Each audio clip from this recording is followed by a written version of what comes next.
MDH ಚನ masala. ಈಗ ಕಡಲೆ ಇರಲಿ, ಹಲಸಂಡೆ ಬೀಜ, ಕಪ್ಪು ಕಡಲೆ ಅಥವಾ ಬಿಳಿ ಕಡಲೆ, ಎಲ್ಲವೂ ಸ್ವಾದಿಷ್ಟವಾಗುತ್ತೆ. MDH. ಒಳ ಮೀಸಲು ರಕ್ಷಣೆಗೆ ಮಸೂದೆಗೆ ವಿಧಾನಸಭೆಯಲ್ಲಿ ಅಸ್ತು. ಪ್ರವರ್ಗ ಸಿನಲ್ಲಿ ಅಲೆಮಾರಿ ವರ್ಗ ಸೇರಿಸಿದ್ದಕ್ಕೆ ಕಿಡಿ. ಯತ್ನಾಳ್ಗೆ ದಾಖಲೆ ತೋರಿಸಲು ಪರದಾಡಿದ ಸಿಎಂ. ತಾತ್ಕಾಲಿಕವಾಗಿ ಯಾವುದೇ ಬಿಪಿಎಲ್ ಕಾರ್ಡ್ ರದ್ದು ಮಾಡಲ್ಲ ಎಂದ HK ಮುನಿಯಪ್ಪ. ಇದೆಲ್ಲವನ್ನ ನೋಡೋಣ ಸದನ ಕದನ ನ್ಯೂಸ್ ಟಾಪ್ ನಲ್ಲಿ. ಪರಿಶಿಷ್ಟ ಜಾತಿ ಪಟ್ಟಿಯಲ್ಲಿರುವ 101 ಜಾತಿಗಳಿಗೆ 3 ವರ್ಗಗಳಾಗಿ ವರ್ಗೀಕರಿಸಿ ಒಳ ಮೀಸಲಾತಿ ನೀಡುವ ಸರ್ಕಾರದ ಆದೇಶಕ್ಕೆ ಕಾನೂನು ಬಲ ನೀಡಲು ರೂಪಿಸಿದ ಮಸೂದೆಗೆ ವಿಧಾನಸಭೆಯಲ್ಲಿ ನಿನ್ನೆ ಅನುಮೋದನೆ ದೊರಕಿದೆ. ಕರ್ನಾಟಕ ಅನುಸೂಚಿತ ಜಾತಿಗಳ ಉಪವರ್ಗೀಕರಣ ಮಸೂದೆ 2025 ಸಮಾಜ ಕಲ್ಯಾಣ ಸಚಿವ ಡಾಕ್ಟರ್ HC ಮಹದೇವಪ್ಪ ಮಂಡಿಸಿದರು. ಮಸೂದೆ ಮಂಡಿಸಿ ಮಾತನಾಡಿದ ಸಚಿವ ಮಹದೇವಪ್ಪ, 101 ಉಪಜಾತಿಗಳನ್ನ 3 ವರ್ಗಗಳನ್ನಾಗಿ ವಿಂಗಡಿಸಿ ಪ್ರವರ್ಗ ಎನಲ್ಲಿ 16 ಜಾತಿಗಳನ್ನ ಸೇರಿಸಿ 6%, ಪ್ರವರ್ಗ ಬಿ ನಲ್ಲಿ 19 ಜಾತಿಗಳನ್ನ ಸೇರಿಸಿ 6% ಹಾಗೂ ಪ್ರವರ್ಗ ಸಿ ನಲ್ಲಿ 63 ಜಾತಿಗಳನ್ನ ಸೇರಿಸಿ ಮೀಸಲಾತಿ ಹಂಚಿಕೆ ಮಾಡಲಾಗಿದೆ. ಈ ಮಸೂದೆಯಿಂದ ಯಾರಿಗಾದ್ರೂ ಅನ್ಯಾಯವಾಗಿದ್ರೆ ಆ ಬಗ್ಗೆ ಮನವಿ ಸಲ್ಲಿಸಿದ್ರೆ ಸರಿಪಡಿಸುವ ಕೆಲಸ ಮಾಡುತ್ತೇವೆ ಅಂತ ಹೇಳಿದ್ರು. 101 ನಿಮ್ನವಾದ ಜಾತಿಗಳ 3 ಗುಂಪುಗಳಿಗೆ ಸಮನಾದ ಅವಕಾಶವನ್ನು ಶಿಕ್ಷಣ ಮತ್ತು ಉದ್ಯೋಗದಲ್ಲಿ ಕಲ್ಪಿಸಿಕೊಡುವಂಥ ಪ್ರಯತ್ನ ಮಾಡಿದ್ದೇವೆ. ಒಂದು ವೇಳೆ ಯಾರ್ಯಾರಿಗೆ ಅನ್ಯಾಯ ಆಗಿದೆ ಅಂತ ಹೇಳಿ ಅನ್ನಿಸ್ತದೋ ಇದು ಶಾಶ್ವತನೂ ಅಲ್ಲ, ಕೊನೆಯೂ ಅಲ್ಲ ಅಂತಕ್ಕಂಥದ್ದು ಇದರಲ್ಲಿ ಅಂತ ಹೇಳಿದ್ದು. ಬಿಜೆಪಿಯ ದುರ್ಯೋಧನ ಐಹೊಳೆ, ಬಸವರಾಜ ಮತ್ತಿಮಡು, ಕೃಷ್ಣ ನಾಯ್ಕರ್, ಜೆಡಿಎಸ್ನ HD ರೇವಣ್ಣ, ಶಾರದಾ ಪೂತ್ಯಾನಾಯಕ್, ಕಾಂಗ್ರೆಸ್ನ ಬಸವರಾಜ ರಾಯರೆಡ್ಡಿ, KM ಶಿವಲಿಂಗೇಗೌಡ ಸೇರಿದಂತೆ ಎಲ್ಲರೂ ಒಟ್ಟು ಮೀಸಲಾತಿ ಪ್ರಮಾಣವನ್ನ 18% ಹೆಚ್ಚಿಸಿ ಅಲೆಮಾರಿ, ಅರೆ ಅಲೆಮಾರಿ ಸಮುದಾಯಗಳಿಗೆ ಪ್ರತ್ಯೇಕವಾಗಿ 1% ಮೀಸಲಾತಿ ನೀಡಬೇಕು ಅಂತ ಒತ್ತಾಯಿಸಿದ್ರು. ನಮ್ಮ ಸಮಾಜ ವಿಶೇಷವಾಗಿ ಏನು ಸಿ ಕೆಟಗರಿಯಲ್ಲಿರುವಂಥ ಬಂಜಾರ, ಬೋವಿ, ಕೊರಚ, ಕೊರಮ ಮತ್ತು 59 ಜಾತಿಗಳಿಗೆ ಇವತ್ತು ಇದು ಮರಣ ಶಾಸನ ಆಗಿ ಕಾಣಿಸ್ತಾ ಇದೆ. ನಮಗೆ ಮೀಸಲಾತಿ ಪ್ರಮಾಣವನ್ನ 75% ಮಾಡಬೇಕು ಎಂಬುದು ನನ್ನ ವೈಯಕ್ತಿಕ ನಿಲುವು.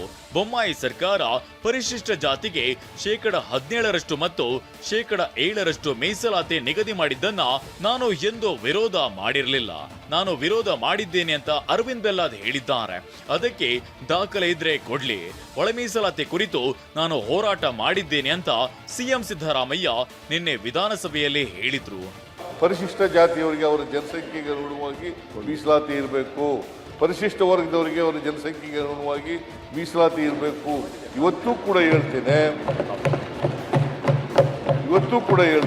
ನಾಳೆನೂ ಕೂಡ ಹೇಳ್ತೇನೆ. ನಾನು ಮೀಸಲಾತಿ 50% ಇರಬೇಕು ಅಂತ ಹೇಳೋವನಲ್ಲ, ನಾನು ಮೀಸಲಾತಿ 75% ಇರಬೇಕು ಅಂತ ಹೇಳೋನು. ಕೇಂದ್ರದಿಂದ ಆರ್ಥಿಕವಾಗಿ ಹಿಂದುಳಿದವರಿಗೆ 10% ಮೀಸಲಾತಿ ವಿಚಾರವಾಗಿ ಯತ್ನಾಳ್ ಮತ್ತು ಸಿಎಂ ಸಿದ್ದರಾಮಯ್ಯ ನಡುವೆ ಜಟಾಪಟಿ ನಡೆಯಿತು. ಈ ವೇಳೆ ಆರ್ಥಿಕವಾಗಿ ಹಿಂದುಳಿದವರಿಗೆ ಕೊಡಬೇಕು, ಸಂವಿಧಾನದಲ್ಲಿ ಇಲ್ಲ, ಇದು ಆರ್ಟಿಕಲ್ 15-16 ಸ್ಪಷ್ಟ ಉಲ್ಲಂಘನೆ ಅಂತ ಹೇಳಿದ ಮುಖ್ಯಮಂತ್ರಿ ಈ ಕುರಿತ ದಾಖಲೆ ಹುಡುಕಲು ಕೆಲ ಹೊತ್ತು ಪರದಾಡಿದ ಪ್ರಸಂಗ ನಡೆಯಿತು. ಕೂಲಿ ಮಾಡುವವರ ಆದಾಯವು ವರ್ಷಕ್ಕೆ 1.80 ಲಕ್ಷ ರೂಪಾಯಿಗಿಂತ ಅಧಿಕವಾಗ್ತಿದೆ. ಹೀಗಾಗಿ ಆದಾಯ ಮಿತಿ ಪರಿಷ್ಕರಣೆಗೆ ಚಿಂತನೆ ನಡೆದಿದೆ ಅಂತ ಆಹಾರ ಸಚಿವ KH ಮುನಿಯಪ್ಪ ಹೇಳಿದ್ದಾರೆ. ಆದಾಯ ಮಿತಿ ಪರಿಷ್ಕರಣೆಗೆ ಚಿಂತನೆ ನಡೆಸಿರೋದ್ರಿಂದ ತಾತ್ಕಾಲಿಕವಾಗಿ ಯಾವುದೇ BPL ಕಾರ್ಡ್ಗಳನ್ನ ರದ್ದು ಮಾಡದಂತೆ ಅಧಿಕಾರಿಗಳಿಗೆ ಸೂಚನೆ ನೀಡಲಾಗಿದೆ ಅಂತ ತಿಳಿಸಿದ್ರು. ಕೂಲಿ ಮಾಡೋ ಜನರಿಗೆ ಕೂಡ 500 ರೂಪಾಯಿ ಕೂಲಿ ಕೊಡ್ತೀವಿ ಅಂದ್ರೂ ಕೂಡ ಅದು 1,80,000 ಆಗ್ತದೆ. ಆದರೆ ಸರ್ಕಾರ 1,20,000ಕ್ಕೆ ಕೊಡಬಹುದು ಅಂತ ಹೇಳಿದಾಗ ಭಾಳಷ್ಟು ಕಷ್ಟ ಆಗ್ತದೆ. ಈ ವಿಷಯದಲ್ಲಿ ಮರುಪರಿಶೀಲನೆ ಮಾಡುವಂಥ ಚಿಂತನೆಯನ್ನು ನಿನ್ನೆ ಮೀಟಿಂಗಲ್ಲಿ ಅಧಿಕಾರಿಗೆ ಹೇಳಿದ್ದೀನಿ. ಸದ್ಯ ವೈದ್ಯಕೀಯ ಆಧಾರದಲ್ಲಿ ಮಾತ್ರ ಬಿಪಿಎಲ್ ಕಾರ್ಡ್ ಪಡೆಯಲು ಅವಕಾಶ ಕಲ್ಪಿಸಲಾಗಿದೆ. ಒಂದು ವೇಳೆ ಕುಟುಂಬದ ಸದಸ್ಯರು ನೌಕರಿಗೆ ಸೇರಿದ್ದಾರೆ ಎನ್ನುವ ಕಾರಣದಿಂದ ಬಿಪಿಎಲ್ ಕಾರ್ಡ್ ರದ್ದಾಗಿದ್ರೆ ಬಾಧಿತ ಕುಟುಂಬದವರು ನೌಕರಿಗೆ ಸೇರಿದವರು ತಮ್ಮೊಂದಿಗೆ ವಾಸವಾಗಿಲ್ಲ ಎನ್ನೋ ಕಾರಣ ನೀಡಿ ಸಂಬಂಧಪಟ್ಟ ತಹಶೀಲ್ದಾರರಿಗೆ ಅರ್ಜಿ ಸಲ್ಲಿಸಿದ್ರೆ 15 ದಿನದ ಒಳಗಾಗಿ ಬಿಪಿಎಲ್ ಕಾರ್ಡ್ ನೀಡಲಾಗುವುದು ಅಂತ ಸಚಿವ ಕೆಎಚ್ ಮುನಿಯಪ್ಪ ತಿಳಿಸಿದ್ದಾರೆ.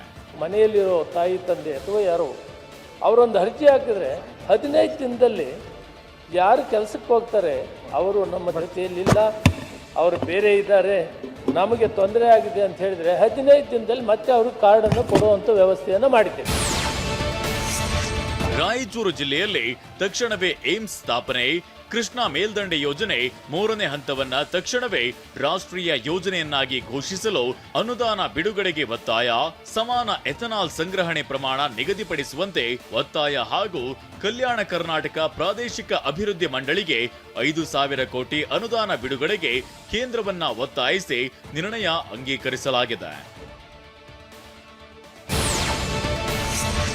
ಕೇಂದ್ರ ಸರ್ಕಾರವನ್ನ ಒತ್ತಾಯಿಸಿ ರಾಜ್ಯ ಸರ್ಕಾರ ಸದನದಲ್ಲಿ ಕೈಗೊಂಡ ನಿರ್ಣಯಗಳಿಗೆ ಆರ್ ಅಶೋಕ್ ಕಿಡಿಕಾರಿದ್ದಾರೆ. ಬೆಂಗಳೂರಿನಲ್ಲಿ ಇರುವ ಕೇಂದ್ರದ ಇಲಾಖೆಯನ್ನ ಕಲ್ಯಾಣ ಕರ್ನಾಟಕಕ್ಕೆ ಶಿಫ್ಟ್ ಮಾಡಿ ಎಂದಿದ್ದಾರೆ. ಇವರಿಗೆ ಮಾನ ಮರ್ಯಾದೆ ಇದೆಯಾ? ಸುವರ್ಣಸೌಧ ಕಟ್ಟಿ ಇಷ್ಟು ವರ್ಷವಾಯಿತು, ಸುವರ್ಣಸೌಧಕ್ಕೆ ಯಾವುದಾದ್ರೂ ಇಲಾಖೆ ಶಿಫ್ಟ್ ಆಗಿದೆಯಾ ಅಂತ ಪ್ರಶ್ನಿಸಿದ್ದಾರೆ. ವಾ, ಯಾಕೆ ಈಗ ಬಂತ ಸ್ವಾದ? ಖಂಡಿತ ಈಗ ಬಂತು ಅಸಲಿ ಸ್ವಾದ. MDH chunky chaat masala life ಅಲ್ಲಿ ಅಸಲಿ ಸ್ವಾದ ತರುತ್ತೆ. ಅಸಲಿ ಮಸಾಲ, ಎಸ್ ಎಸ್ MDH